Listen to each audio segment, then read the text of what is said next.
Section 3. Observing your emotions. Understanding joy, anger, sadness, and fear through the virtues.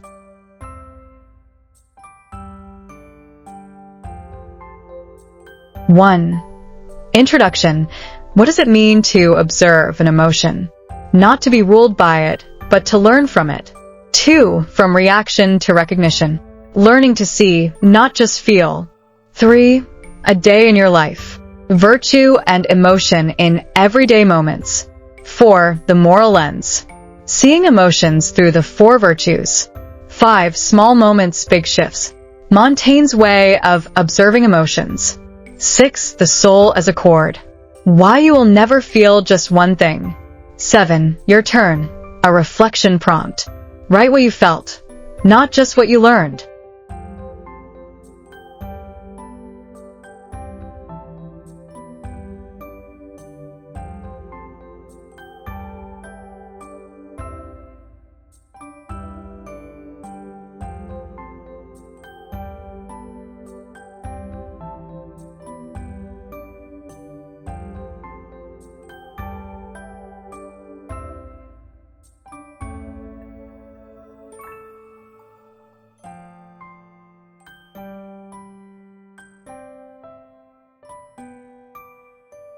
We are all born with a temperament, a certain emotional climate within us.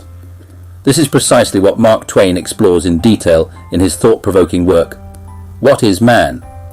A book that questions the very foundation of our actions. Are we guided by reason, or by temperament, habit, and emotional triggers? Some are quick to anger, others slow to joy.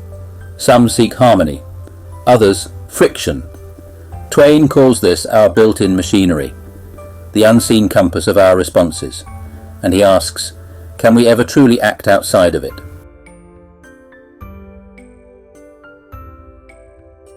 Now, centuries earlier, Montaigne asked a different but related question. Not what is man, but who am I?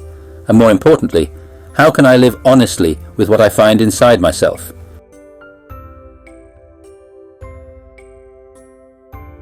Montaigne did not seek to purify himself from emotion.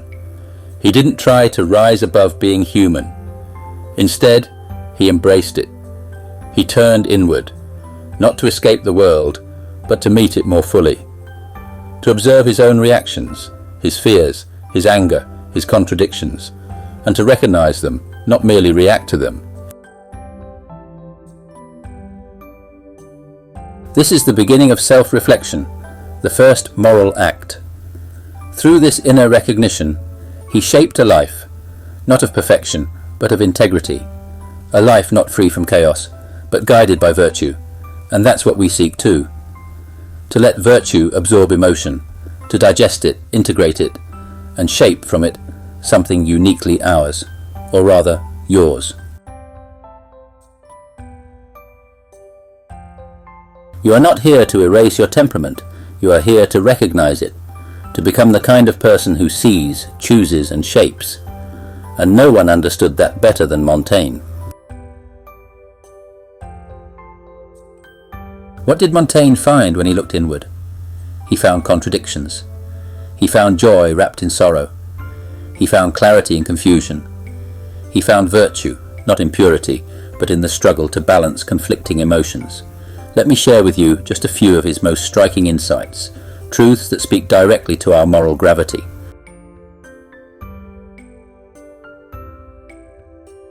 1. The reactivity of pain and sorrow. Excessive joy or suffering can plunge a person into a kind of stupor.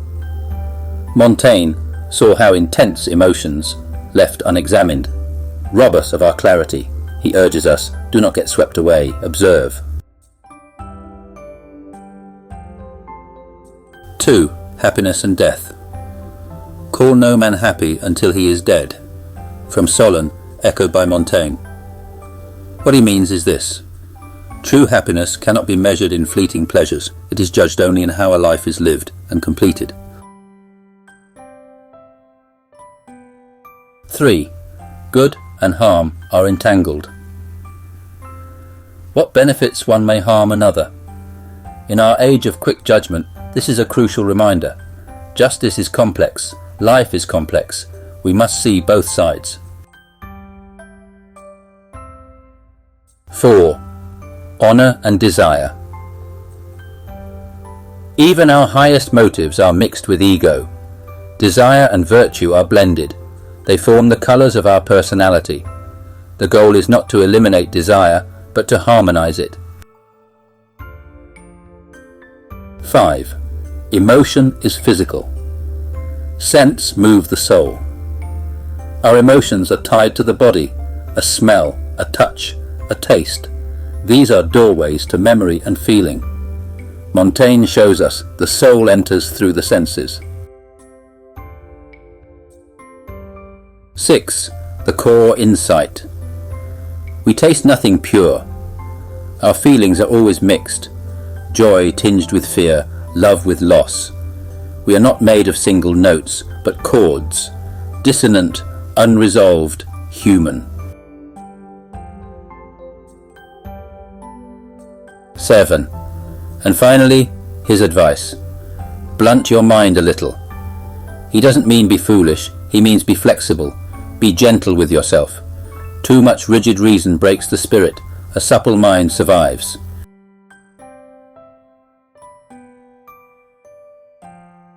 This is not the cold stoicism of a philosopher in his tower. It is the warmth of a man who saw clearly and loved deeply. This is the kind of reflection we need today, not to flee emotion, but to meet it and mould it into something enduring.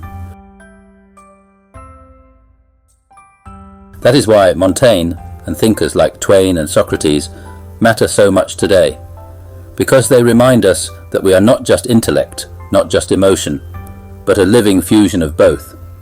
In a world that pushes us to react, we must learn to pause, to see, to understand, and from that recognition, to act with virtue. Now, to guide us from this philosophical foundation into your daily experience, let me hand it over to Ava. She will walk you through how emotions, joy, sorrow, anger, fear can become part of your moral growth.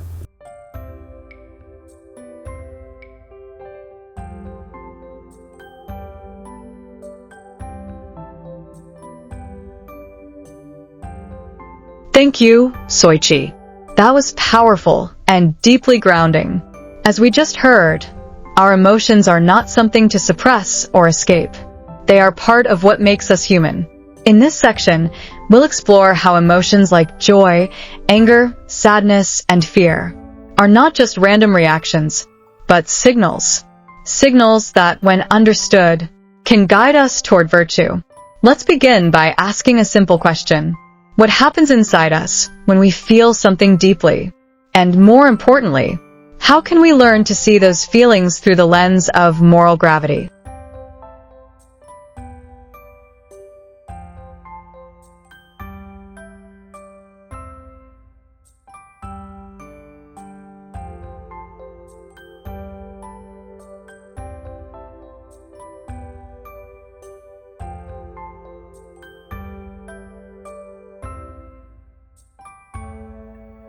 What does it mean to observe an emotion? Not to be ruled by it, but to learn from it. When we feel something deeply, joy, anger, sadness, fear, our first instinct is often to react. But what if we didn't react right away? What if we observed the emotion like a curious scientist or an honest friend?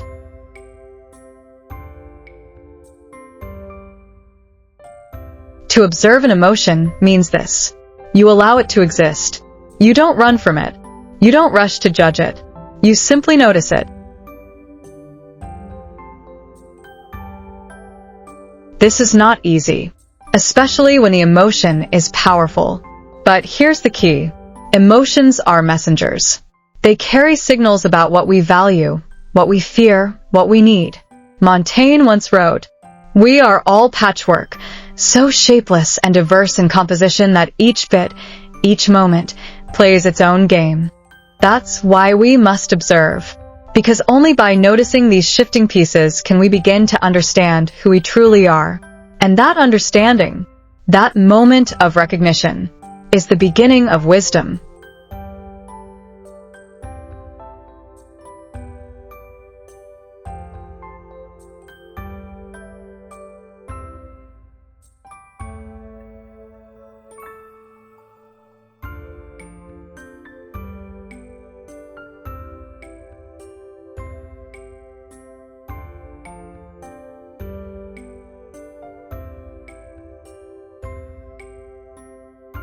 Emotions come quickly.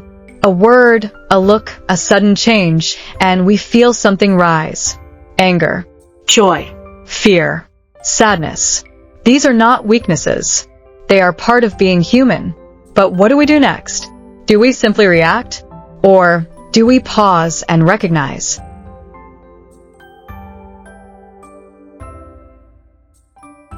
Montaigne teaches us that reflection begins not by suppressing emotion, but by seeing it clearly, as if to say, "This is anger. Why did it come? Where is it pointing me?" When we recognize our emotions, they become signals, not masters. They help us understand our needs, our values, our wounds, and our virtues. This shift, from raw feeling to thoughtful awareness, is the beginning of self-understanding, and it is the first moral act.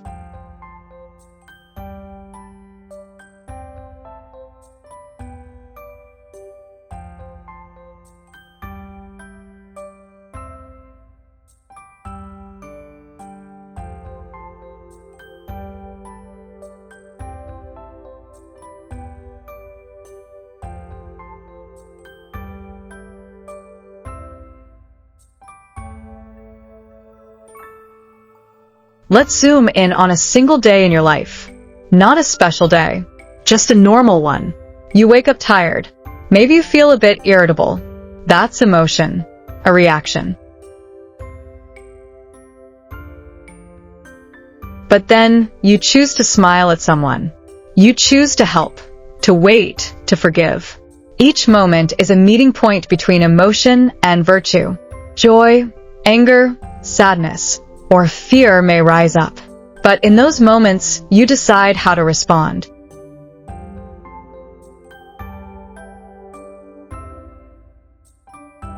And that decision forms your character.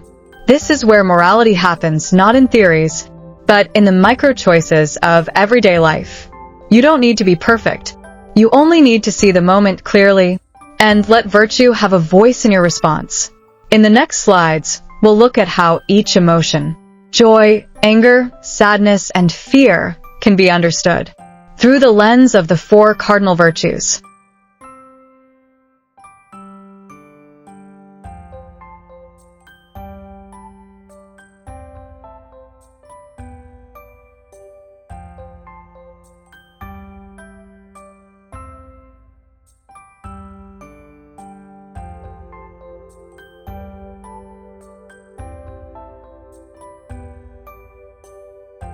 Now that we've explored how emotions arise and color our day, let's take the next step. What if we could observe those emotions, not just as feelings, but as signals? Signals that tell us about the state of our soul. That's where the moral lens comes in.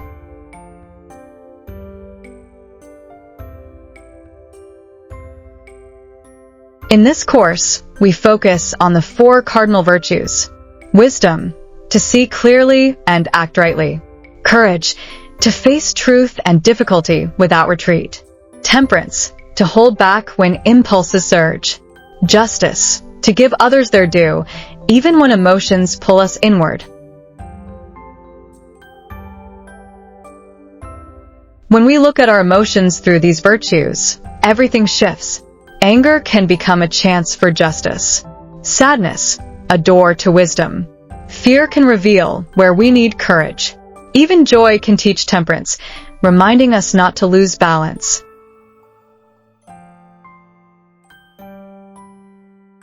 Virtue doesn't erase emotion. It teaches us how to use emotion, to understand it, guide it, and grow from it. With this lens, we don't suppress what we feel. We refine it.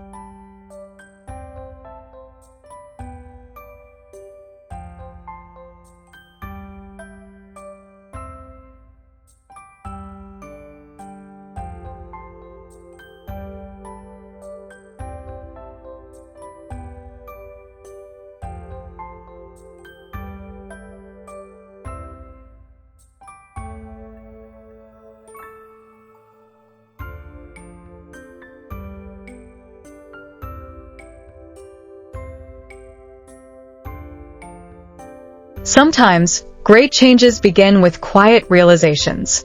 A simple feeling, a sigh, a smile, a moment of fear, can become the start of reflection. Montaigne, the French philosopher, knew this deeply. In his essays, he did not seek to be a hero or a saint. He simply watched himself, honestly, gently, and with humor. He found that joy and sorrow often walk together. That pain, when observed, can teach clarity. That virtue is not found in perfection, but in balancing what is human, messy, and real. Let's look at just a few of his insights.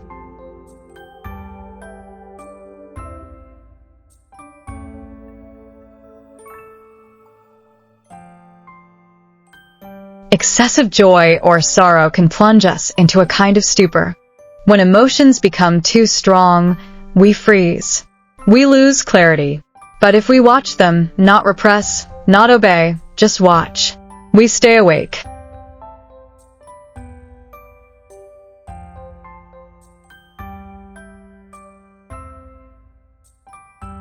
Call no man happy until he is dead.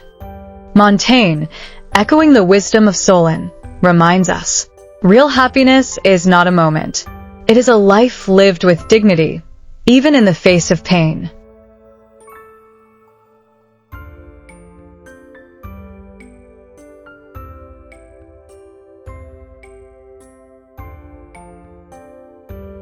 What benefits one may harm another.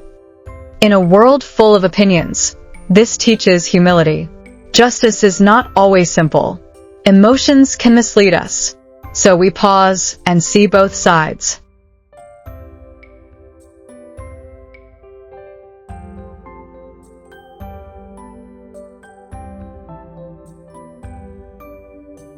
Even our highest motives are mixed with ego.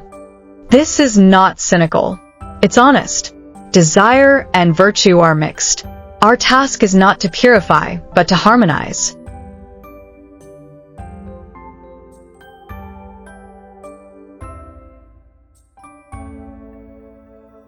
Scents move the soul. For Montaigne, even a smell was a doorway to memory, feeling, and thought. The soul, he said, enters through the senses.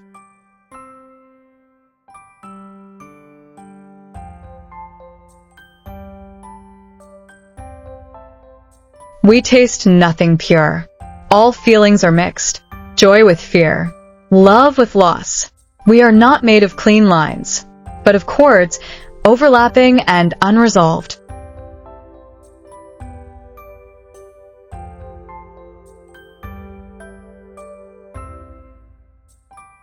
Blunt your mind a little.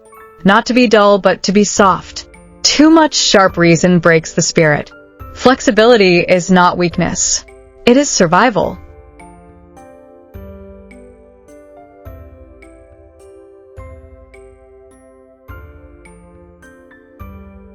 This is Montaigne's way. Gentle, observant, fully human. And in this small shift, in how we feel, see, and reflect, a quiet transformation begins.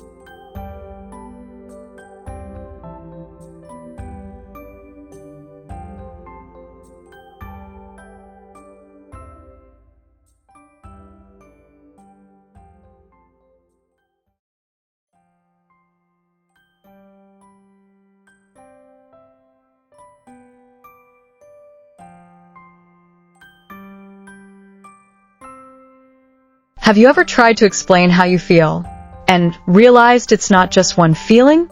Not just joy, not just sadness, but both at once. Montaigne understood this. He wrote, "We taste nothing pure."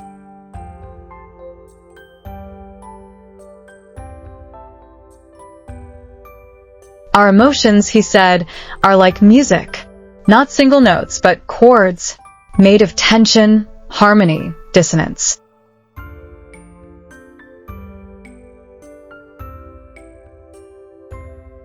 You can feel love and anger in the same moment, fear and hope, joy and guilt. That doesn't mean you're broken. It means you're human. And it's not a problem to fix. It's a truth to observe.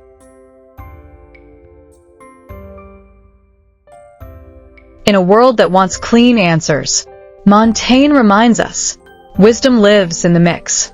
Instead of chasing purity, we can listen to our contradictions, to our shifts, to our chords. And in listening, we begin to understand not just what we feel, but who we are.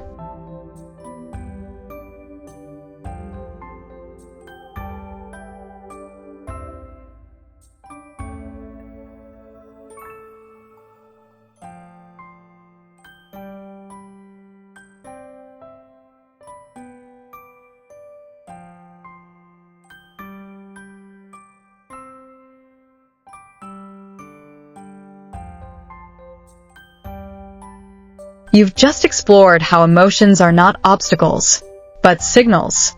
Signals of your values, your fears, your hopes. Now it's your turn to observe, to notice, to reflect.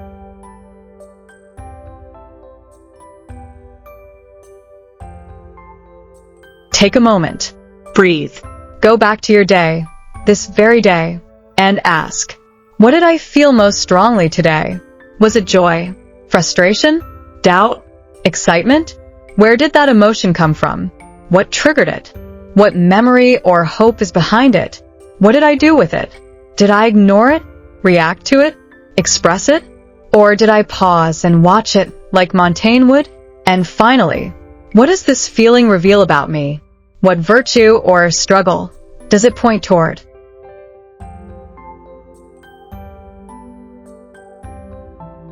You don't have to write a perfect answer. You just have to be honest. This is how the liberal arts begin, not in abstract theory, but in the small act of observing the soul.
So, what did you feel today?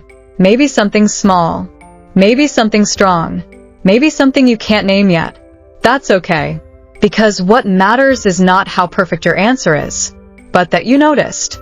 To observe your emotions is to begin the work of the soul. It's not always easy. Sometimes emotions are messy, tangled, even painful, but Montaigne reminds us they are also wise. They carry memory. They carry truth.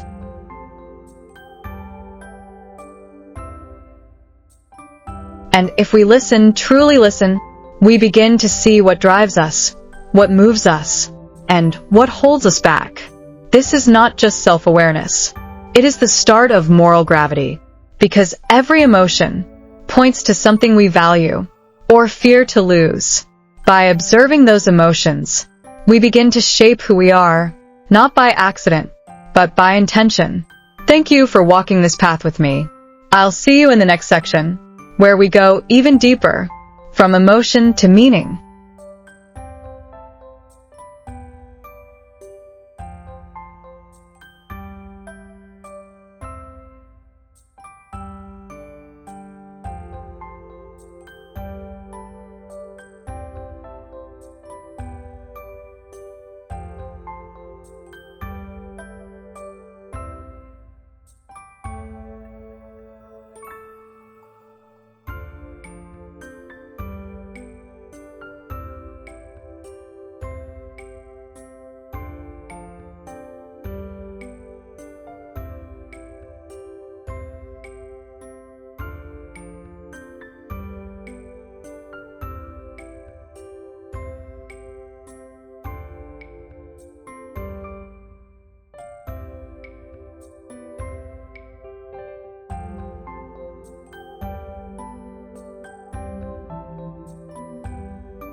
Now, I want to speak to you directly. If you've come this far and truly paid attention to your emotions, you've already done something most people never do. You've looked within, you've paused, you've watched, you've listened, not to others, but to your soul. That alone is an act of courage. Montaigne taught us, our feelings are not shameful, they are not signs of weakness, they are signs of life.